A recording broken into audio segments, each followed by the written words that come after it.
जिस तरह से बिहार के मुख्यमंत्री नीतीश कुमार ने एक महिला डॉक्टर का नकाब खींचा था और नतीजा यह हुआ दोस्तों, उस महिला डॉक्टर ने अब यह फैसला किया है कि वो डॉक्टरी नहीं करेगी। इसकी चर्चा अब अंतर्राष्ट्रीय तौर पर हो रही है। जी हां, मुस्लिम देशों में इसकी चर्चा हो रही है। याद कीजिएगा, नुपुर शर्मा ने जब हजरत मोहम्मद साहब के बारे में आपत्तिजनक बयान दिया था तो मधुपुर में कितना बवाल मचा था। नतीजा यह हुआ कि अडानी, अंबानी और बाबा रामदेव के धंधे खतरे में आ गए थे। अब नीतीश कुमार की यह हरकत, इसकी चर्चा हो रही है और बात वहां नहीं रुकती है दोस्तों। यह है गिरिराज सिंह, केंद्र में मंत्री हैं। उन्होंने उस महिला के बारे में कहा है, भाड़ में जाओ। मैं मजाक नहीं कर रहा हूं। गिरिराज सिंह ने कहा है, भाड़ में जाओ। हर गुजरते दिन के साथ दोस्तों, चाहे गिरिराज सिंह हो, चाहे नीतीश कुमार की हरकत हो या भारतीय जनता पार्टी के अन्य नेता, इनकी हरकतें देश के लिए शर्मिंदगी का माहौल पैदा कर रही हैं। हम उसकी चर्चा करने वाले हैं दोस्तों, मगर समानांतर तौर पर उत्तर प्रदेश की शामली में जो हुआ है ना, वो रूह कपा देने वाला है और वो उन लोगों के दोहरे मापदंड की तरफ भी हमारा ध्यान खींच रहा है जो लोग नीतीश कुमार की इस हरकत से तो नाराज हैं, मगर इस घटनाक्रम पर खामोश हैं। मैं किस घटनाक्रम की बात कर रहा हूं दोस्तों?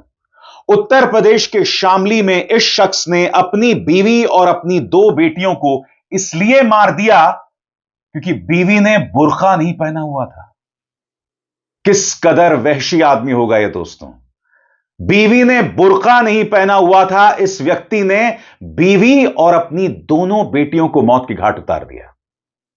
सबसे बड़ी बात यही वजह थी कि इसने अपनी बीवी का आधार कार्ड नहीं बनवाया था। बीवी को मार दिया और दोनों बेटियों को मार दिया। इस घटनाक्रम पर उन लोगों की खामोशी है, पूरी तरह से खामोशी है। मैं उसकी चर्चा करूंगा, मगर सबसे पहले मैं आपको बतला रहा हूं कि किस तरह से नीतीश कुमार देश के लिए शर्मिंदगी का सबब बन रहे हैं और मध्यपूर्व में भारत के लिए एक नया संकट आ सकता है। सबसे पहले आपके स्क्रीन पर अल जजीरा, पूरे मध्यपूर्व में सबसे लोकप्रिय चैनल, उसने बाकायदा इस तस्वीर, इस वीडियो का हवाला देते हुए लिखा है, the chief minister of India's Bihar state has sparked outrage for pulling down a Muslim doctor's face veil during a public event when newly recruited alternate health practitioners were given their letters of appointment.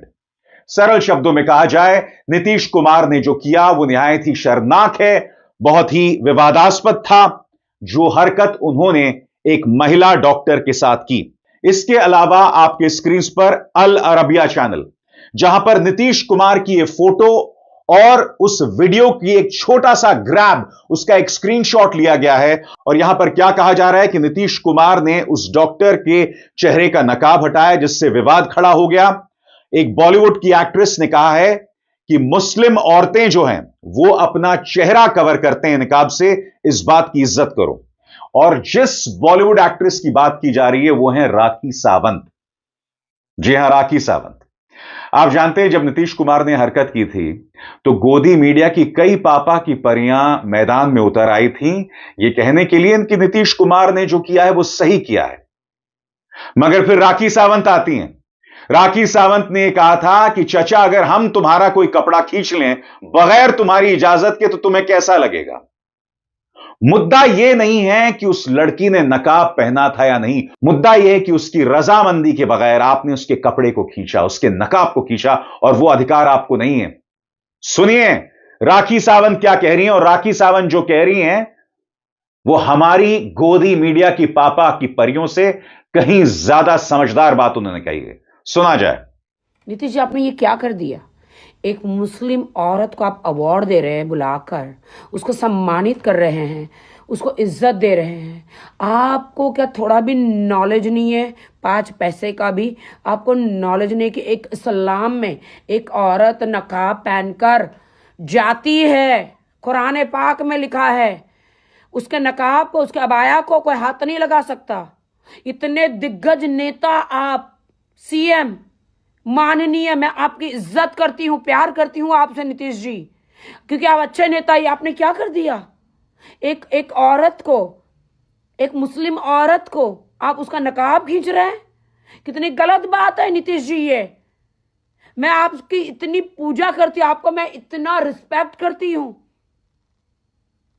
आप ऐसे ऐसे हरकतें कर रहे हैं। अगर आपके पास मैं आती हूं, हाँ, अगर आपको ऐसे पूरे सर्रे बाजार में सबके सामने अगर मैं ऐसे आपके धोती खींच लूं, आपके चड्डे का नाड़ा खींच लूं, कैसा फील होगा आपको? औरत को एक तरफ आप इज्जत देते हो और उसकी इज्जत उतारते हो, शर्म नहीं आती आपको? और फिर बात वहां नहीं रुकी थी दोस्तों। उत्तर प्रदेश में याद कीजिएगा संजय निषाद किस तरह से चटखारे ले रहे थे। भाजपा गठबंधन के नेता और उत्तर प्रदेश सरकार में मंत्री किस तरह से चटखारे ले रहे थे, वो वीडियो मैं आपको फिर से दिखाऊंगा। मगर गिरिराज सिंह केंद्र सरकार में मंत्री, इनके अंदर जहर भरा हुआ है मुसलमानों को लेकर दोस्तों। आपको याद है कि नहीं, इन्होंने मुसलमानों को नमक हराम तक बताया था। अब ये कह रहे हैं कि जो नीतीश कुमार ने किया वो सही किया, देश एक सेक्युलर देश है। फिर आगे ये भी कहते हैं कि तुम्हें डॉक्टर बनना है तो बनो, वरना भाड़ में जाओ, जहन्नुम में जाओ।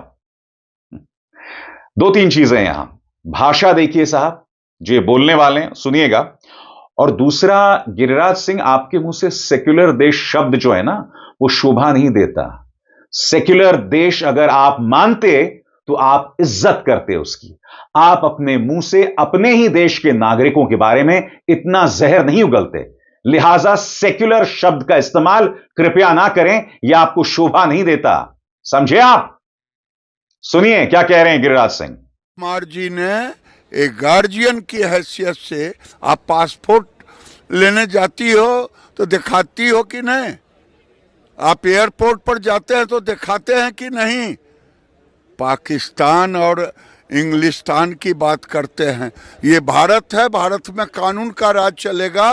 नीतीश कुमार ने सही किया। लड़की कह रही है कि नौकरी रिफ्यूज कर दी उसने। वो रिफ्यूज करे या जहन्नुम में जाए। पाकिस्तान और फिर याद कीजिएगा दोस्तों, इसी मुद्दे पर किस तरह से चटखारे लिए थे उत्तर प्रदेश सरकार के एक मंत्री ने। फिर से सुनिए वो शर्मनाक बयान। अरे वो भी तो आदमी है ना, पीछे नहीं पड़ जाना चाहिए। छू दिया नकाब तो इतना हो गया, कहीं और छूते तब क्या हो जाता। नहीं तो आपको क्या लग रहा है कि कहीं और भी छू लेते क्या है? आप इस तरह की बात कर रहे हैं, क्या कहीं और छू लेते? नहीं, आप लोग तो अब नकाब पर इतना है, कहीं और चेहरा वरा छुआ जाता, कहीं और अंगुली पड़ जाती, तब क्या करते हैं आप लोग? नकाब तो छूना लाजमी, क्योंकि जाहिर सी बात है दोस्तों, इसको लेकर विवाद छिड़ा है। जम्मू कश्मीर के मुख्यमंत्री उमर अब्दुल्ला सामने आए। उन्होंने कहा है कि अगर ऐसा किसी हिंदू महिला के साथ होता तब क्या होता। जाहिर सी बात है भारतीय जनता पार्टी की सोच अलग होती। मुद्दा यहां यह है कि आप किसी की इजाजत के बगैर यह हरकत कर रहे हैं और यह अधिकार आपको नहीं है। यही बात उमर अब्दुल्ला भी यहां रखते हैं। सुनिए उन्होंने क्या कहा। बीजेपी से तो आप यही उम्मीद करोगे ना, अगर ये हरियाणा या राजस्थान में किसी हिंदू औरत की घूंघट होती और मैंने उतारा होता, क्या बीजेपी वाले यही कहते हैं? जरा एक सेकंड के लिए आप सोचिए, अगर किसी मुसलमान लीडर ने किसी हिंदू औरत का घूंघट उतारा होता तो कितना बवाल मचता। क्योंकि ये डॉक्टर मुसलमान थी तो इसलिए बीजेपी का रिएक्शन जो है अलग है। हम इनसे यही उम्मीद कर सकते हैं, इससे ज्यादा तो हम इनसे उम्मीद नहीं करते। और जैसे मैंने कहा दोस्तों, इसकी चर्चा मध्य पूर्व के कई चैनल्स में हो रही है और जैसे मैंने कहा, यह एक किस्म की आहट है। यह आने वाले दिनों में भारत के लिए मुश्किलात पैदा कर सकती है।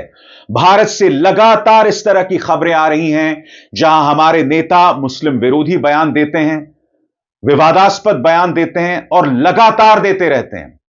अब मैं आपको सिलसिलेवार तरीके से बता रहा हूं कि अलग अलग चैनल्स ने क्या क्या कहा है, जो आपके स्क्रीन पर आ रहा है।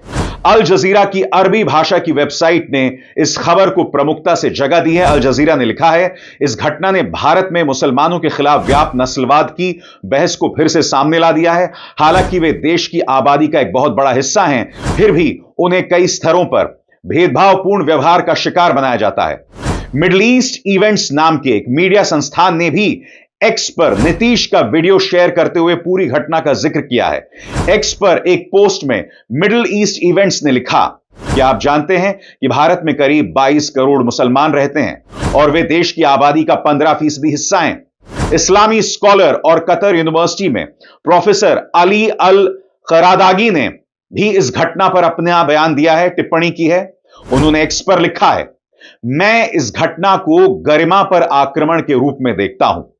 मैं इसे ऐसे राज्य का संकेत मानता हूं जो भिन्नता से डरता है और इस तरह सबसे कमजोर लोगों पर अपनी ताकत का प्रदर्शन करता है। जो सत्ता आज हिजाब हटा रही है, वो कल किसी भी ऐसे अधिकार को छीन लेगी जो उसे पसंद नहीं है।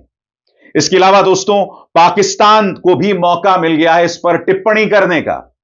मैंने कहा ना दोस्तों, जैसे जैसे घटना होती है, भारत का दुश्मन न मरे, पाकिस्तान इस मुद्दे पर टिप्पणी करता है। डॉन जो है उसने इस मुद्दे पर टिप्पणी की है। डॉन क्या कहता है? अखबार लिखता है कि भारत और पाकिस्तान दोनों देशों में इस घटना को लेकर रोष देखा जा रहा है। अखबार के मुताबिक इसकी गंभीरता को समझने के लिए किसी विशेष धर्म से संबंधित होना जरूरी नहीं है। अल अरबिया टीवी ने भी वीडियो को पोस्ट करते हुए लिखा, एक महिला डॉक्टर का चेहरा सामने आने से बिहार राज्य के मुख्यमंत्री के खिलाफ विवादों का तूफान खड़ा हो गया है। मुस्लिम महिला ने नकाब से अपना चेहरा ढका है, इसका सम्मान करें। तो यह हो रहा है दोस्तों इस देश में। और आपको क्या लगता है, इसकी कोई प्रतिक्रिया मुस्लिम वर्ल्ड में नहीं होगी, इस्लामिक दुनिया में नहीं होगी? हमारे अपने लोग वहां रहते हैं, कतर, अबू धाबी, सऊदी अरब, यहां पर भारतीय रहते हैं, हिंदू रहते हैं जो अपनी रोजी रोटी कमा रहे हैं। मैं आपको बार बार चेतावनी दे रहा हूं, आज से नहीं, पिछले 5 सालों से। याद कीजिएगा दोस्तों, कोरोना के दौरान किस तरह का जहर तबलीगी जमात के खिलाफ गोदी मीडिया से लेकर भारतीय जनता पार्टी के नेताओं ने चलाया था। इसका असर हम मध्य पूर्व में देख रहे हैं, भारत की साख पर असर पड़ रहा है। यही वजह है दोस्तों कि पाकिस्तान से हमारा संघर्ष होता है, ऑपरेशन सिंदूर होता है, एक भी देश हमारे साथ नहीं खड़ा होता है। और ऐसे कई देश हैं, ऐसे कई इस्लामिक देश हैं जो पाकिस्तान से नफरत करते हैं, फिर भी वो हमारे साथ खड़े नहीं होते हैं। इसलिए खड़े नहीं होते हैं क्योंकि हमारे देश में संजय निषाद जैसे नेता हैं, गिरिराज सिंह जैसे नेता हैं और नितेश राणा जैसे नेता हैं। खैर, ये तो अवसरवादी हैं। इनसे पूछा गया कि वारिस पठान की उस बयान पर आपका क्या कहना है, जिसमें वारिस पठान ने कहा है कि कोई मुस्लिम, कोई पठान मुंबई का मेयर क्यों नहीं बन सकता। इनका जवाब सुनिए। इससे पहले भी यह व्यक्ति जहर उगलता रहता है, हालांकि मैं इसे अवसरवादी मानता हूं क्योंकि हम सब जानते हैं कि जब ये भारतीय जनता पार्टी और गठबंधन से नहीं जुड़े हुए थे तब इनकी क्या सोच थी। अब ये कह रहे हैं कि अगर मेयर बनना है तो पाकिस्तान चले जाओ, कराची चले जाओ। सिवाय जहर के कुछ नहीं साहब, सुना जाए। तो उसके लिए फिर एमआईएम के नेताओं को अपनी पार्टी पाकिस्तान में लेके जानी पड़ेगी, इस्लामाबाद में लेके जानी पड़ेगी, कराची में लेके जानी पड़ेगी, क्योंकि ये हमारे भारत देश में, ये हमारे मुंबई में, जिसका डीएनए हमेशा हिंदुत्व का रहा है, उस हमारे मुंबई में इसकी पॉसिबिलिटी नहीं है। क्योंकि इसलिए इस तरह के कुछ भी सपने अगर एमआईएम के नेता जन देख रहे होंगे ना, तो मैं उनको खुद फ्लाइट की टिकट निकाल के दूंगा, चले जाए कराची या पाकिस्तान में और वहां बिठाए अपने खान पठान, हमको कोई ऐतराज नहीं है। मगर हमारे इस महादेव की भूमि में यहां एक भगवादारी ही मुंबई का मेयर बनेगा, ये सरल स्पष्ट है। तो देखा आपने। मैं फिर आपसे पूछना चाहता हूं, क्या यह देश हित में है, क्या यह राष्ट्र हित में है? और सबसे बड़ी बात, प्रधानमंत्री नरेंद्र मोदी ओमान की यात्रा पर थे, मुस्लिम देशों में उन्हें सर्वोच्च सम्मान मिला और वो इस पर पूरी तरह से खामोश हैं। उनके मंत्री जहर उगल रहे हैं, जहन्नुम में जाओ, भाड़ में जाओ। संजय निषाद जो है चटखारे ले रहे हैं कि कहीं और तो नहीं छुआ ना। इनको बिल्कुल भी शर्म नहीं आती है दोस्तों। मगर जब हम इस घटनाक्रम की बात कर रहे हैं तो मुझे अपने आप में दोहरे मापदंड दिखाई देते हैं दोस्तों कि अभिसार शर्मा को दीजिए इजाजत। नमस्कार।